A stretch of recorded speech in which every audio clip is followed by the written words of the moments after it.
आज के लेक्चर में हम क्या डिस्कस करेंगे, सबसे पहले उसके ऊपर बात करते हैं। अभी फिलहाल तो थोड़ा वास्तु के रिगार्डिंग लोगों को अवेयरनेस भी है, लेकिन एक टाइम था जब लोगों को पहले तो ये समझाना पड़ता था कि वास्तु आया कहां से, वास्तु किस चीज के ऊपर बेस है, वास्तु क्यों जरूरी है। तो हम शुरुआत कहां से करेंगे, from where vastu came into existence. Vastu आया कहां से, शुरुआत कहां से हुई। दूसरे नंबर पे वास्तु शास्त्र को क्यों फॉलो करना चाहिए। तीसरा, वास्तु में कुछ साइंस है कि खाली बस हवा में बातें हैं। ये सारी चीज आपको जान के रखनी क्यों जरूरी है कि जब आप क्लाइंट के पास जाओगे, कहीं कोई ऐसा क्वेश्चन आ गया तो आप उनको आंसर कर सको। साइंटिफिक बेस कुछ वास्तु का है कि नहीं, वास्तु लॉजिकल है या फिर उसमें भी बस किसी ने मन में आया वो बोल दिया और कोई लॉजिक नहीं है, खाली ऐसे ही हवा में बातें हो रही है, हवा में तुक्के हो रहे हैं। Relation between our body and vastu, हमारी बॉडी का हमारे वास्तु के साथ क्या लेना देना है जिसकी वजह से हमारे ऊपर इफेक्ट हो सकता है। Relation between good health and vastu, vastu अगर सही हो, अच्छा हो, तो हमारी हेल्थ अच्छी कैसे रह सकती है। And relation between nature and vastu, nature का और वास्तु का क्या लेना देना है। और सबसे इंपॉर्टेंट, वास्तुशास्त्र कुछ मिथ है या वही बस ऐसे ही चला रहे। And why we need advance Vastu, हम जो स्टडी करेंगे वो हम एडवांस वास्तु के ऊपर स्टडी करेंगे। जब मैंने स्टडी किया था तो ऐसा मुझे अलग अलग करवाया गया था, पहले बेसिक फिर advance, double double fees, double double सारी चीजें। बट आपको यहाँ पर सारी चीजें वो जो बेसिक वाली है, ऑब्वियसली एडवांस करेंगे तो बेसिक उसके अंदर आ ही गया है, तो मैंने सीधा वही चीज कवर किया है, अलग अलग इस तरीके से नहीं किया है। तो एडवांस वास्तु की क्या जरूरत है उसके ऊपर भी हम बात करेंगे। अब वास्तु की शुरुआत कहां से आई, आया कहां से रेफरेंस उसका, पहले उसके ऊपर बात करते हैं। वेद का नाम तो सुना होगा, हमारे हिंदू धर्म में, हमारी संस्कृति के अंदर अलग अलग टाइप के वेद होते हैं। तो वास्तु का सबसे पहला, सबसे पुराना जो उल्लेख है, जो उसका रेफरेंस है, वो हमें वेदा से मिलता है। वेद में क्या है, it describes all aspect of human life, the laws and the regulation to be followed और observe so as to enable man a lead happy, healthy and prosperous life। वेद के अंदर बहुत सारी चीजें ऐसी कही गई है जो हमारे ह्यूमन लाइफ के लिए, ह्यूमन बीइंग के लिए बहुत सारी चीजें इंपॉर्टेंट होती है, वो सारा उसके अंदर कहा गया है। वेदास आर टाइमलेस, मतलब आज लगभग हजारों साल हो गए वेदास को, आने वाले और भी साल हो जाएंगे, लेकिन उसके अंदर जो बातें कही है, उसके अंदर जो लिखा है, उसके अंदर कोई फर्क पड़ने वाला नहीं है। और वो चीजें हमें हर समय में यूजफुल होगी, हमारे हर समय के ऊपर वो चीज एप्लीकेबल होती है। तो वो सारी चीजें उसके अंदर मेंशन है। They are of divine origin, it is impossible to state whether they are composed by any one individual or in a specific time span. किसी एक व्यक्ति ने लिखा है या कब लिखा है वो तो कहना पॉसिबल नहीं है। It can only be said that they are compose much earlier in an oral format even before they were put into form in the written format। तो अब वो वेद के अंदर क्या रेफरेंस आता है, अथर्व वेद जो है, अथर्व वेद के अंदर हमें वास्तु का रेफरेंस मिलता है। यानी कि वास्तु की शुरुआत, वास्तु का रेफरेंस हमारे पास पुराने वेदों के टाइम से चला हुआ आ रहा है, जो जिनके पास से हमें प्राप्त हुआ। एक चीज सिंपल है कि आज के जमाने में हम कितने भी नॉलेजेबल है, इंटेलिजेंट है, हमसे तो कई गुना ज्यादा वो लोग इंटेलिजेंट थे, कई गुना ज्यादा वो लोगों के पास नॉलेज था, साधु हो, संत हो, ऋषि मुनि हो। तो अगर उन्होंने कोई बात कही है तो सोच समझ के कही होगी। और ये सब चीजें मैं आज का पूरा चैप्टर, आज का पूरा जो लेक्चर है उसके अंदर हम क्या करेंगे, सबसे पहला हम जो शास्त्र को फॉलो करने जा रहे हैं, दूसरों को समझाने जा रहे हैं, कंसल्ट करने जा रहे हैं, पहले तो वो शास्त्र का बेस क्या है वो हमें पता चले। और वो शास्त्र के ऊपर अगर हमारा खुद का भरोसा हुआ, हमारा खुद का यकीन हुआ, तो हम दूसरों को समझा पाएंगे, दूसरों को कन्विंस कर पाएंगे और उनको कंसल्ट कर पाएंगे। अगर हमें खुद ही हमारे शास्त्र के ऊपर भरोसा नहीं है, अगर हम खुद ही हमारा शास्त्र फॉलो नहीं कर रहे, तो हम दूसरों को कन्विंस नहीं कर पाएंगे, उनको नहीं समझा पाएंगे। इसके लिए आज का ये फंडामेंटल जो चैप्टर है बहुत इंपॉर्टेंट है। Murta Martanda serves as a guide to all the rites and rituals. अभी उसके अंदर क्या है, सारे राइट्स एंड रिचुअल्स मेंशन है। घर के अंदर एंटर होने से पहले क्या पूजा करना, घर का स्ट्रक्चर कैसा होना चाहिए, फर्स्ट टाइम एंटर होते हैं तो क्या करना चाहिए, वो सारी चीजें उसके अंदर है। वास्तु पुरुष का भी एक इंपॉर्टेंस है घर के अंदर, तो वास्तु पुरुष का जन्म कैसे हुआ, वास्तु पुरुष कहां से आया, वो सारी चीजें भी उसके अंदर मेंशन है।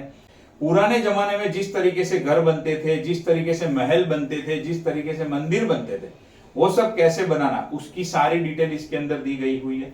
तो इन शॉर्ट वेदास के अंदर ये वास्तुशास्त्र का पूरा उल्लेख किया गया है। अब वेद के बाद में एक और ऐसे हमारे इंपॉर्टेंट हिंदू संस्कृति के हिसाब से जो जुने जुने इंपॉर्टेंट ग्रंथ है, उसमें पुराण है। पुराण का नाम तो सुना होगा, अलग अलग प्रकार के पुराण होते हैं। पहले के जमाने में जब पैलेसिस बनते थे, राजमहल बनते थे, तो वो कैसे बनाना, उसकी डिटेल पुराणों के अंदर दी गई है। A deep and detail criteria regarding kind of would, कैसे प्रकार का लकड़ा यूज करना वो महल बनाने के लिए, वो भी उसके अंदर उन्होंने मेंशन किया हुआ था। और the sages have also taken care to prevent ghost, कोई घोस्ट मतलब भूत, बट हम एक सिंपल लैंग्वेज में समझे तो कोई नेगेटिव एनर्जी घर के अंदर न आ जाए, उसके लिए क्या करना, कैसे प्रकार का लकड़ा यूज करना। अच्छा, अब लकड़े का घर या लकड़े का महल बनाया है तो जाहिर सी बात है आग का खतरा रहता है। To prevent Vastu from catching fire, घर को आग न लग जाए, आसानी से न लग जाए, और लग जाए तो कंट्रोल कर सके, उसके लिए कैसे प्रकार का वुड यूज करना, वो सारी चीजें भी उन्होंने उसके अंदर मेंशन की थी। The vastu is an integral part of human life, इससे हमें इन शॉर्ट ये पता चलता है कि वास्तु हमारे जीवन का ही एक अंग है।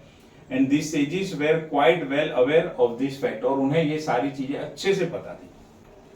अब थर्ड जो पॉइंट है जिसका हमें रेफरेंस मिलता है जुने जुने हमारे उसके अंदर से, वो है स्कल्पचर। स्कल्पचर का मतलब क्या है, मूर्ति कला या मूर्ति शास्त्र। तो the art of sculpture was created by sage Kashyapa, उन्होंने मूर्तियों को कैसे बनाना वो सारा शास्त्र दिया हुआ है। उसके अंदर house is one of the 3 important parts that has mention with in the art of sculpture. Sculpture के अंदर एक इंपॉर्टेंट पार्ट है, मूर्तियां है, पैलेसिस से वगैरह है, उसमें से एक इंपॉर्टेंट पार्ट है हाउस। तो घर कैसे बनाना उसके बारे में उन्होंने डिटेल में बताया हुआ है। Vastushastra is not only education about structure of human dwelling but also about the temple, place, fort, victory column, town planning, digging of wealth, machines made up of iron and wood, weapon for war as well as idols। हर एक चीज कैसे बनानी, किस तरीके से बनानी ताकि वो पॉजिटिव एनर्जी दे सके, उसके अंदर से पॉजिटिव वाइब मिले, कोई हमारे ऊपर नेगेटिव इंपैक्ट न करे, वो सारी चीजें, वो जो सेज कश्यप है उन्होंने सारी चीजें मेंशन की हुई है। तो स्कल्पचर से भी हमें वास्तु का रेफरेंस मिलता है कि द्रविडियन जो संस्कृति थी इंडिया में सदियों पहले, उन्होंने भी मेंशन किया हुआ है शिल्प रत्न नाम की बुक के अंदर, मानसार बुक के अंदर, कि वास्तु कैसे करना, कोई भी घर जो उस जमाने में बनते थे वो कैसे बनाना। अब Mayasur has also devoted 1 chapter each to village planning, town planning and has also given a graphic description of the 2 subjects। पूरे के पूरे विलेज कैसे बनाना, पूरे विलेज के अंदर कौन सी चीज, मतलब स्कूल बनानी है तो कहां बनानी चाहिए, पूरे विलेज का वो वेल यानी कि कुआं बनाना है तो कहां बनाना चाहिए, विलेज प्लानिंग, टाउन प्लानिंग के बारे में भी हर एक चीज उस जमाने में भी मेंशन थी। In the town planning chapter he has made 3 separate distinctions for residential, commercial and defense camps or cantonments। Mayasur and Vishwakarma are the main founder of Vastu Shastra। Apart from the book by Vishwakarma, there are 2 other very important books, namely Samrangan Sutradhar and Aparajit Pruchhatta on Vastu Shastra। तो ये सारा जो हमने अभी discuss किया उससे in short हमें ये पता चलता है कि हमारे जितनी भी जूनी संस्कृति है, सदियों पुरानी संस्कृति है, वहां से वास्तुशास्त्र की शुरुआत हुई है। वो टाइम पे जितने भी ग्रंथ थे, जितने भी ऋषि मुनि थे जिनको ये सब्जेक्ट का नॉलेज था या इंटरेस्ट था, उन्होंने हर एक चीज मेंशन की हुई है, कौन सी चीज कैसे बनानी, किस तरीके से बनानी, घर हो, मूर्ति हो, पैलेस हो, मंदिर हो, यहाँ तक कि पूरे के पूरे टाउन और पूरे के पूरे विलेज कैसे बनाना, वो सारी चीजें उन्होंने मेंशन की है। अब ये एक पॉइंट हमारा यहाँ पर कंप्लीट हुआ। वास्तुशास्त्र का रेफरेंस सदियों से चला आ रहा है, शास्त्र के हिसाब से ये पूरी चीजें उसके अंदर मेंशन है, ये चीज हमें समझ में आ गई। यहां तक कुछ क्वेरी है तो आप पूछ सकते हो, नहीं तो हम आगे बढ़ेंगे। ये जो इमेज है ये वास्तु पुरुष की इमेज है।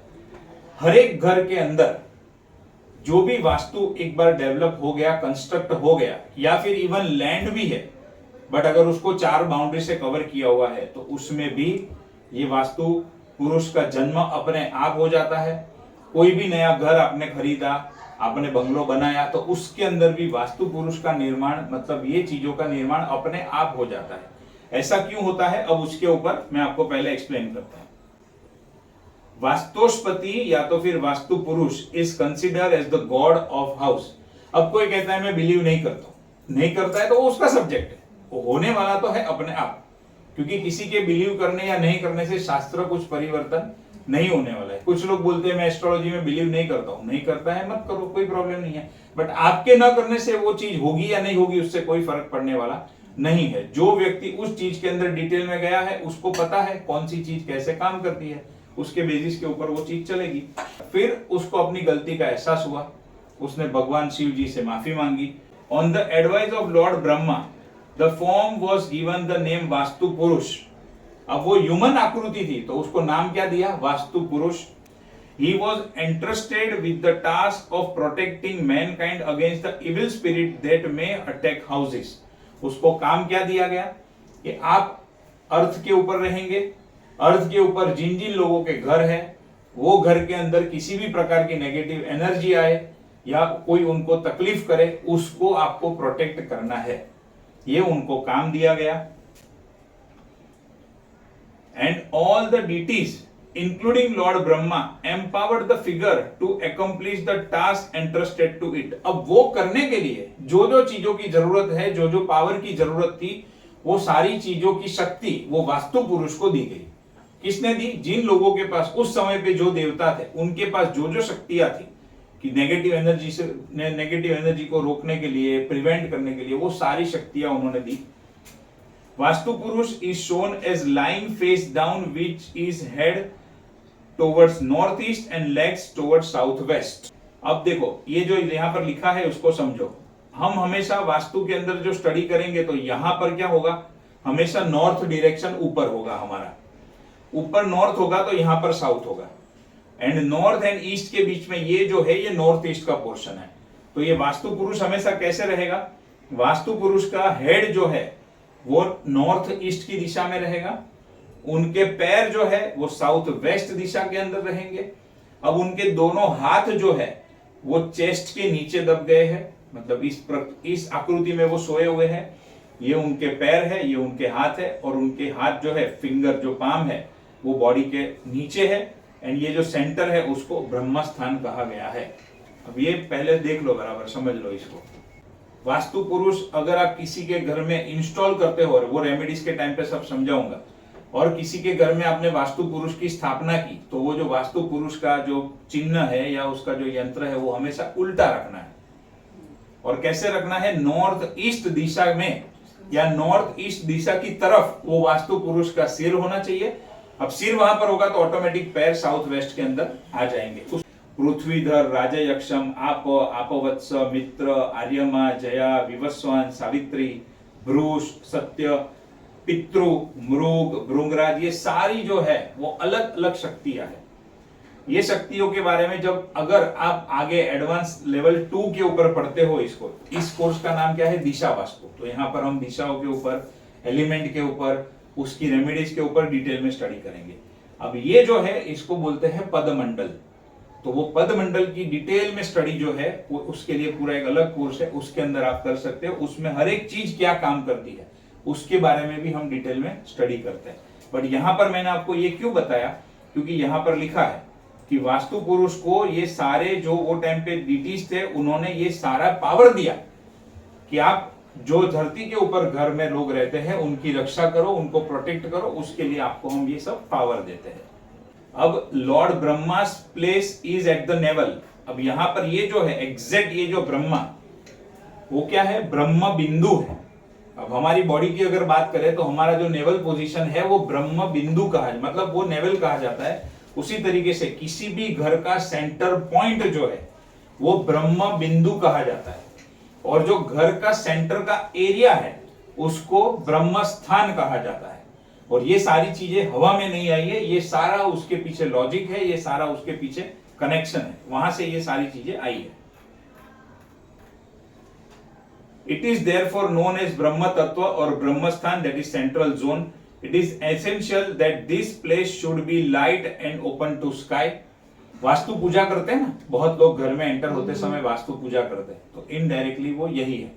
वहां पर वास्तु पुरुष के अलग अलग मंत्र, अलग अलग चीजें, वहां पर वो जो पंडित जी है, जो महाराज है, वो उनसे बुलवाते हैं, वो विधि करते हैं, और घर के अंदर जो पॉजिटिव एनर्जी है, जो पॉजिटिव देवता है, उनको आह्वान करते हैं कि हम जब घर में रहने आ रहे हैं, आप भी हमारे साथ हमारे घर के अंदर पधारिए, और जो नेगेटिव एनर्जी है उनको वहां से दूर कीजिए, उनको हटाइए, ताकि घर के अंदर रह के हमारा प्रोग्रेस हो सके, हमारी आगे हम बढ़ सके, सक्सेस मिल सके। बोलो, अब ये एक और टॉपिक कंप्लीट हुआ। यहां पर किसी को डाउट है तो आप कुछ पूछ सकते हो। तो हम आगे बढ़ते हैं हमारे थर्ड टॉपिक के ऊपर, वास्तुशास्त्र का introduction. Vastu means any place which covered और protected with boundaries on its all sides. अब देखो, कोई एक बहुत खुली जगह पड़ी है तो उसको हम वास्तु नहीं कहेंगे, बट जैसे ही मान लो वो जमीन का एक टुकड़ा किसी ने खरीद लिया, अब कोई खरीद देगा तो आजू बाजू में बाउंड्री बना देगा कि हाँ भाई इतनी बड़ी लैंड में से ये मेरा पार्ट है, तो अभी जैसे ही उसने वो फेंसिंग कर दिया तो एक वास्तु क्रिएट हो गया। अब जो घर है जिसमें हम रहते हैं, वो घर हमारा खुद का घर है, तो वहां पर भी एक बाउंड्री क्रिएट हो गई, हमारे घर की चार दीवार, तो एक वास्तु है। उसी तरीके से कोई भी घर हो, बंगलो हो, प्लॉट हो, फैक्ट्री हो, ऑफिस हो, गोडाउन हो, वो सारी चीजें वास्तु कही जाती है। As an individual everyone has a definite idea in mind about having own house. हर एक व्यक्ति को मन के अंदर ये रहता है कि हाँ, मेरा एक घर होना चाहिए। सबसे पहली बात तो मेरा एक घर होना चाहिए, और फिर लोग अपने घर के बारे में भी सोचते हैं कि हाँ मेरा एक घर हो, लेकिन वो घर मेरा इस तरीके से हो, ऐसा घर हो, ऐसा होना चाहिए। हर एक के मन में, जो भी ह्यूमन बीइंग है इस धरती के ऊपर, हर एक के मन में अपने घर होना एक ये इच्छा होती है, और दूसरी इच्छा वो घर कैसे होगा, किस तरीके से होगा, उसको मैं कैसे सजाऊंगी या सजाऊंगा, उसमें क्या क्या होगा, वो सारी चीजें हर एक ह्यूमन बीइंग के अंदर मन में होती है। In general every individual has an attraction towards his और हर हाउस। हर एक को अपने घर के प्रति एक अट्रैक्शन होता है, और हमारे गुजराती में तो कहते भी है, धरती नो छेड़ो घर। आप 1 महीना, 2 महीना, 3 महीना वर्ल्ड टूर करके आ जाओ, जहां चाहे घूम के आ जाओ, या किसी के घर पे रह के आ जाओ, आपको सुकून और शांति कब मिलती है?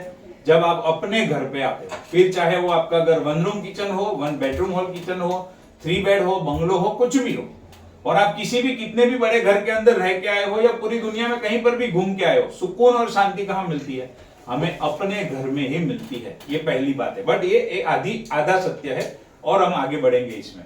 बट इन सम केसेस, अब ये मैंने कहा ना आधा सत्य है, अब आगे देखो, but in some cases it is also observe that in some houses the member do not have affinity of their home. कुछ लोगों को आप देखोगे तो घर के अंदर उसको मजा नहीं आता है, वो घर के अंदर जाएगा तो उसको बेचैनी होने लगती है, और घर से बाहर निकलेगा तो उसको खुशी मिलती है। They have no desire to return to their home. घर पे जाने का आएगा, मतलब जैसे समझो जॉब है, 10 to 6 की जॉब है, जॉब में बहुत खुश है वो व्यक्ति, जॉब में बहुत खुश होता है, और जैसे ही उसको घर पे जाना, अरे यार ये किधर घर पे जाने का आ गया, अब जाना है, जाना पड़ेगा, मजबूरी है, जाते हैं, वो एक अलग बात है, बट उसको घर पे जाने के नाम से ही कंटाला आता है, घर पे जाने का मन ही नहीं करता है। They spend more and more time out of house. घर के अंदर बाहर, घर के बाहर ज्यादा टाइम बिताना पसंद करते हैं एज कंपेयर टू घर के अंदर। And return as if they have no other option. घर पे आते भी है तो कैसे आते हैं, अब कोई चारा नहीं है और कोई ऑप्शन नहीं है, कोई घर पे रुकाने वाला है नहीं, तो अब अपने घर पे चले जाते हैं। They absolutely do not have any attachment for their home. घर के प्रति उनको कोई अटैचमेंट नहीं रहता है। अब ये बात खास ध्यान से समझना, ऐसा क्यों होता है?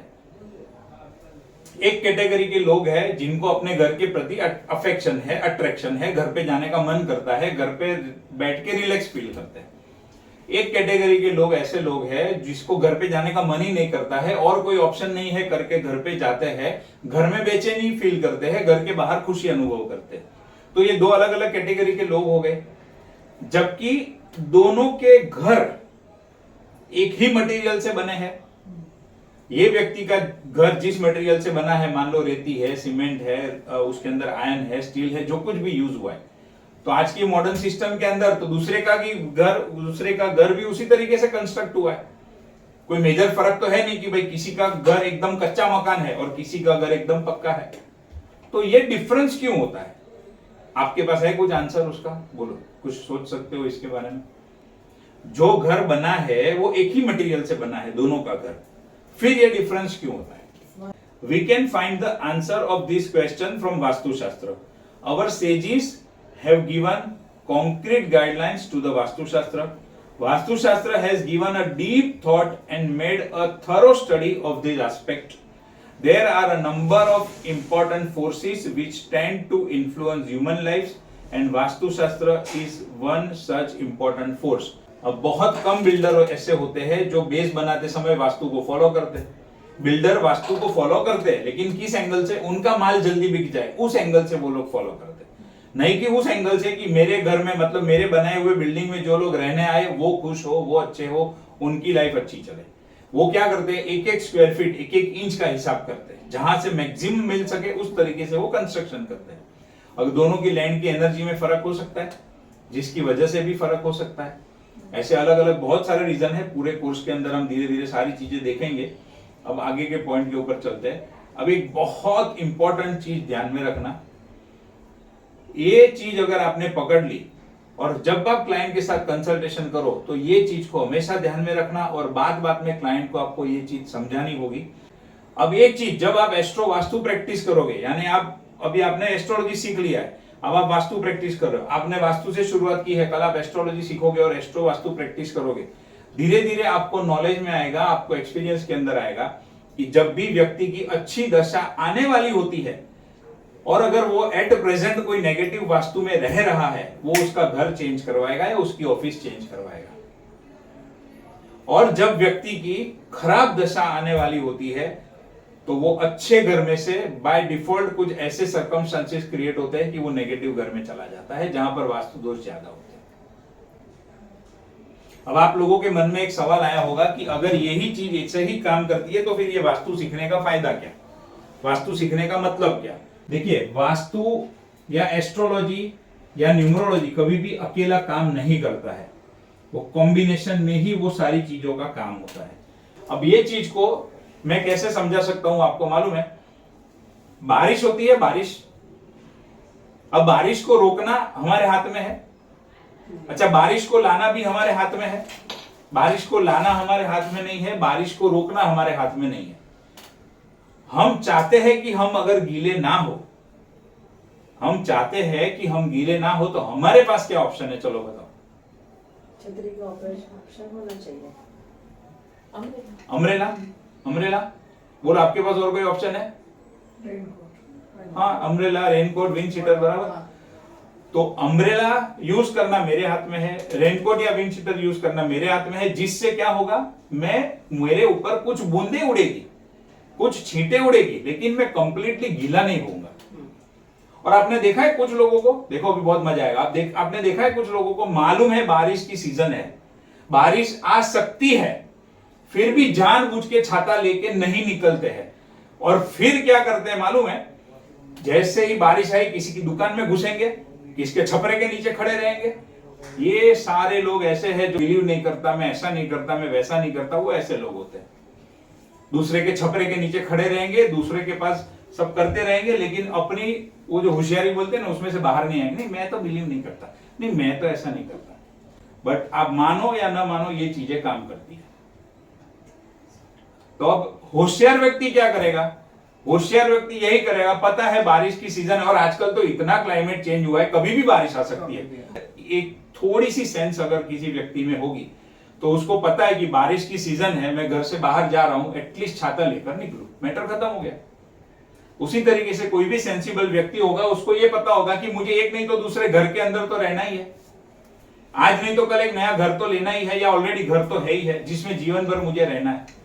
अब वो घर के अंदर वास्तु करवा के रहूं या न करवा के रहूं, रहना तो है ही, बट अगर वास्तु करवा के रहा तो मुझे जो अच्छा बेनिफिट जीवन में मिला, क्या फर्क पड़ता है?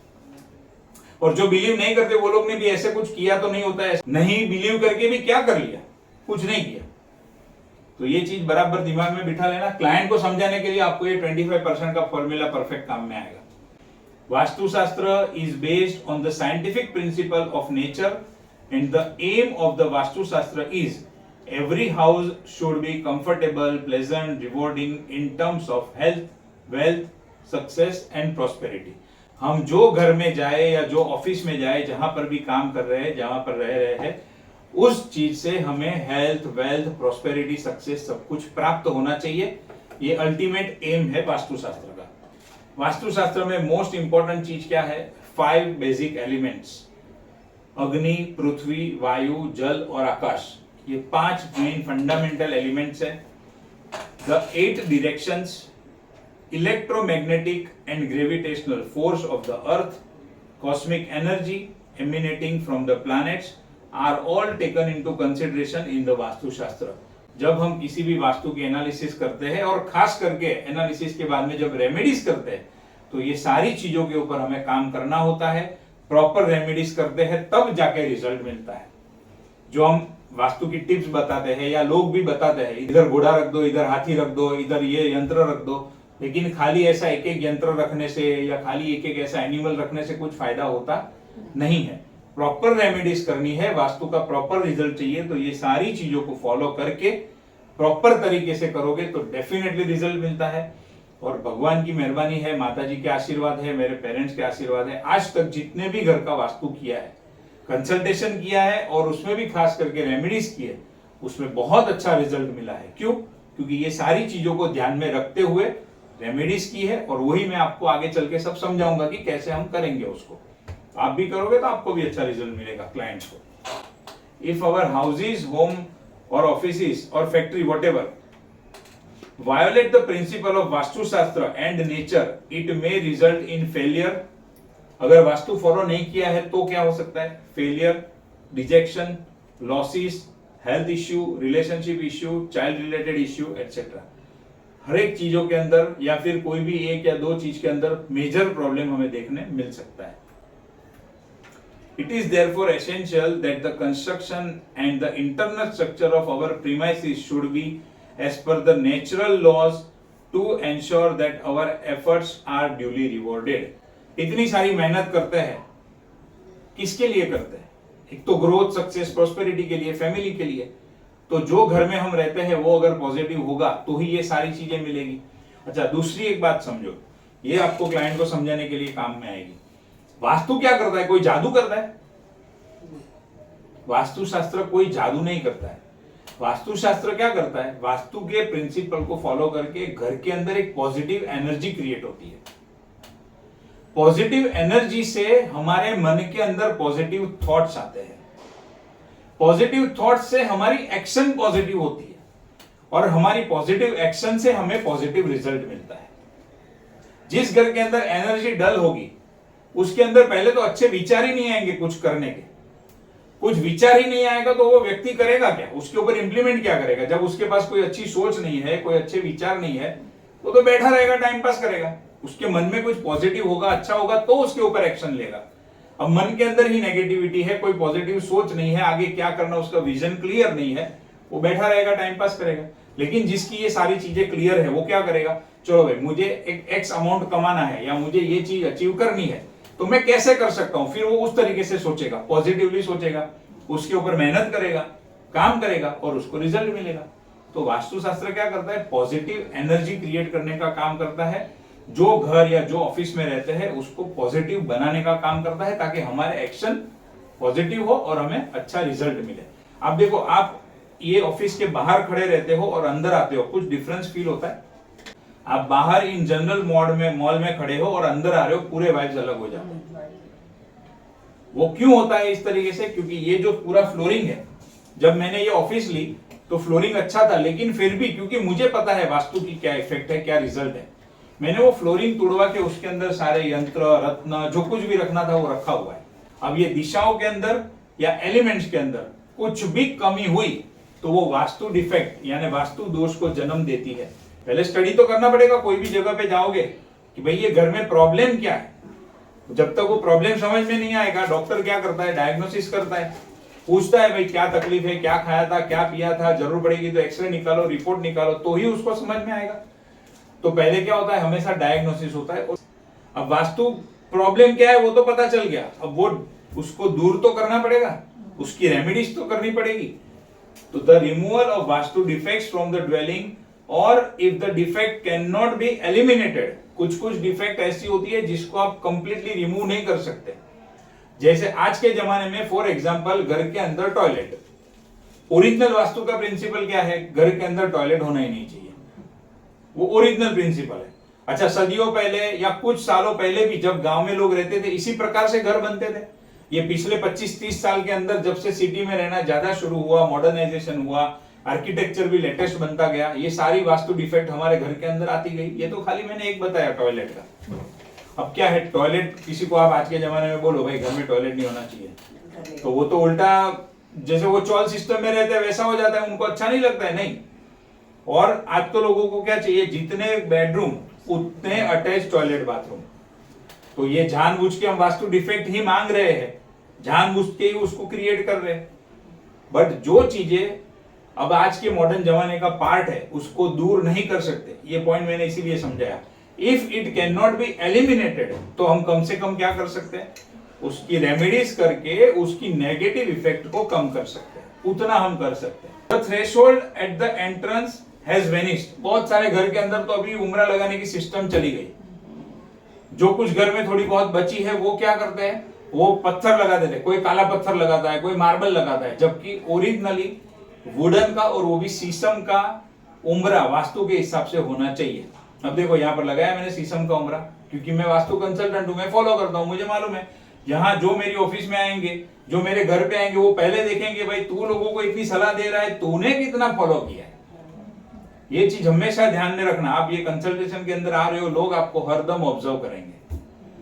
आप बड़े बड़े लेक्चर दे रहे हो, बड़ी बड़ी सलाह दे रहे हो, बराबर, लेकिन आपने खुद ने कितना इंप्लीमेंट किया, और ये हर जगह पे होता है।